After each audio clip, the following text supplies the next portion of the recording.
Então, pensando nessas palavras, né, que vocês colocaram nessa nuvem de palavras, a gente começa a pensar o que é essa educação na cultura digital, né? Então, a gente fala muito da cultura digital, a sociedade digital, a era digital, a sociedade em rede de Manuel Castells, né? A cybercultura de Pierre Levy.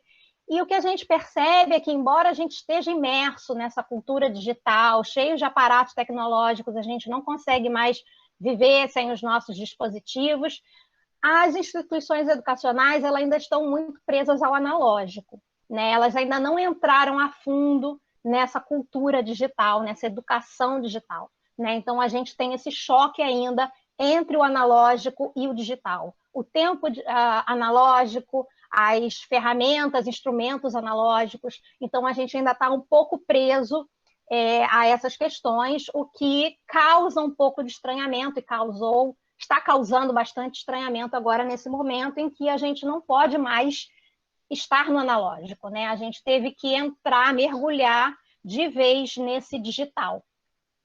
E aí, com isso, né, tem surgido várias nomenclaturas, várias palavras, vários conceitos que muitas vezes as pessoas acabam utilizando de forma equivocada ou utiliza uma palavra para significar várias coisas diferentes. Então, nesse contexto, a gente encontra palavras como educação à distância, muito frequentemente, ensino remoto, e-learning, aprendizagem híbrida, estudo por correspondência, aprendizagem móvel, entre outros, né? E aí, hoje, a gente não vai ter tempo para trabalhar com todas essas questões, mas eu selecionei três mais importantes para a nossa fala hoje, e num dos textos que estão na atividade da nossa aula de hoje, vocês encontram um artigo recém-publicado, Moreira e Schemler, né, em que eles vão discutir vários desses contextos, desses conceitos, né, e propor, então, o que eles chamam de educação on-life. Mas três conceitos que eles discutem nesse artigo, e depois vocês podem aprofundar, são justamente a educação à distância, a educação online e a aprendizagem híbrida.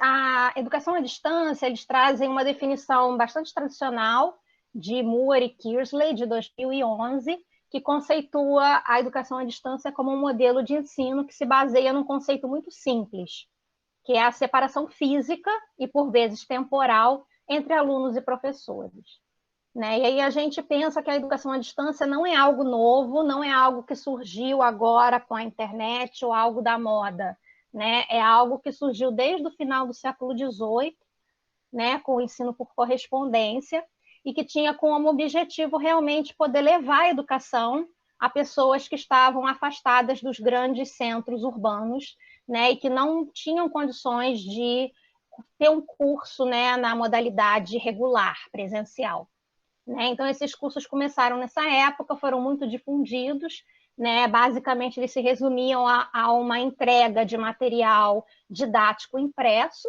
que ia via correio, o aluno recebia aquele material, lia, respondia a uma série de perguntas, devolvia pelo correio o teste, né? Esse teste era corrigido pela instituição e, caso o aluno fosse aprovado, ele recebia um certificado daquele curso que ele fez, totalmente à distância, via correspondência. Esse modelo ele foi evoluindo conforme as novas tecnologias foram surgindo. Ele tem 5 gerações, né, bem marcadas. A primeira é essa por correspondência. A segunda foi na era do rádio, quando o rádio começou a ser muito difundido, programas de rádio levavam a educação a pessoas em áreas mais remotas. Depois a televisão. Depois da televisão, quando começaram as redes de informática, a gente tinha muita webconferência, né, hipermídia, envio de CD-ROM, e agora, né, mais recentemente, com a Web 2 e todas as potencialidades que a gente tem no ambiente online, a educação à distância ela chega num momento que permite a gente fazer um outro modelo de educação à distância, não mais tão centrado no conteúdo, como era aquele primeiro momento em que não podia haver interação entre o aluno e o professor, tinha essa separação física, né, e temporal, o aluno recebia aquele material muitos dias depois, né, tinha que levar um tempo para responder, depois mandar para o professor, e hoje a gente consegue fazer um outro modelo totalmente diferente, né, por meio da internet, dos computadores, da aprendizagem móvel com celular. Essa EAD ela é muito criticada porque ela surgiu num modelo muito industrial, né, de você poder levar o conhecimento, né, de um para muitos. Então, não havia essa comunicação. Mas conforme esse modelo vai evoluindo, as tecnologias vão evoluindo, a gente hoje pode ter uma educação à distância baseada na interação, centrada no aluno, um outro modelo, não mais aquele modelo industrial do passado. E aí entra, então, o que alguns autores chamam de educação online. Alguns autores defendem que a educação online seria essa quinta geração da educação à distância, enquanto outros autores vão dizer que não, que a educação online é um fenômeno da nossa cultura digital, então é algo totalmente diferente. E aí Moreira e Schemler definem essa educação online como uma modalidade que se caracteriza por processos de ensino e de aprendizagem que acontecem totalmente em rede, por meio da comunicação multidirecional, possibilitada pelo sinal digital e viabilizada por diferentes tecnologias digitais. Então, essa nossa cultura digital vai permitir que a gente faça uma educação totalmente online, né, em que há essa separação física entre o professor e aluno, mas essa separação fica simplesmente nessa perspectiva do você não estar do lado, né, não estar no presencial, mas a comunicação, a interação, ela pode ser, né, dialógica, pode ser síncrona, assíncrona, então você tem várias outras possibilidades imersas, né, nessas tecnologias que nós temos hoje.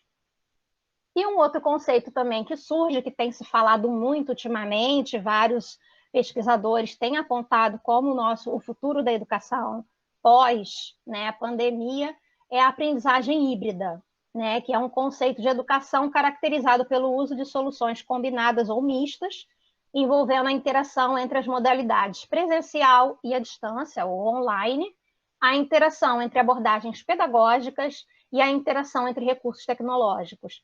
Então, a ideia do híbrido, que vem do inglês blended learning, blended vem do blender, né, que é o liquidificador, é aquela ideia de que você junta tudo, né, e vai sair uma coisa totalmente diferente. Então, eu não posso separar o que é presencial, o que é online. Está tudo interconectado, né? Então, eu tenho momentos presenciais, eu tenho momentos online, e isso tudo está junto, misturado, mediado por essas tecnologias digitais.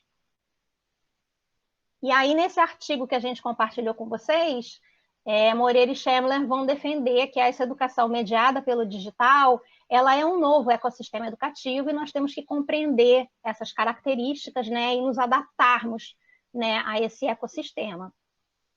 E eles defendem, então, essa comunicação mediada pelo digital a partir desse contínuo da educação e propondo o que eles chamam de uma educação on-life, né, que é uma mistura, que não dá para a gente separar mais o que é online e o que é offline, está tudo junto, está tudo híbrido, né? Então, a gente teria aqui a educação presencial, que é enriquecida com o digital, quando eu levo tecnologias para minha aula presencial e eu uso essa tecnologia durante a minha aula presencial.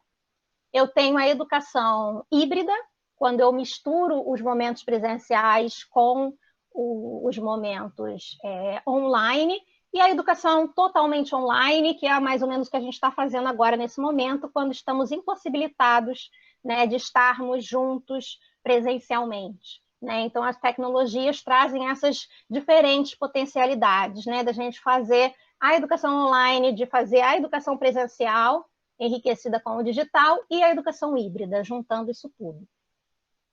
E aí, quando a gente pensa na educação online e diferenciando daquela ideia industrializada que eu falei da educação à distância, esse é um outro artigo que a gente também disponibilizou para vocês numa atividade. É um artigo bastante interessante que foi publicado também recentemente. E esses autores, eles compartilham, né, quais são os princípios dessa educação online. E nesse artigo eles explicam cada um deles um pouquinho. E agora, a partir dessa semana, da semana passada, eles começaram a escrever um artigo por semana sobre cada uma desses princípios. Então, depois, se vocês tiverem interesse em acompanhar, é só seguir naquela texto inicial que a gente mandou para vocês, tem o link já indicando para os próximos artigos. Mas o que é essa educação online, né? Então, os princípios da educação online. Primeiro, é reconhecer que o conhecimento é uma obra aberta, é uma obra em construção, e ela é construída por professores e alunos em interação, né? Autoria e cocriação.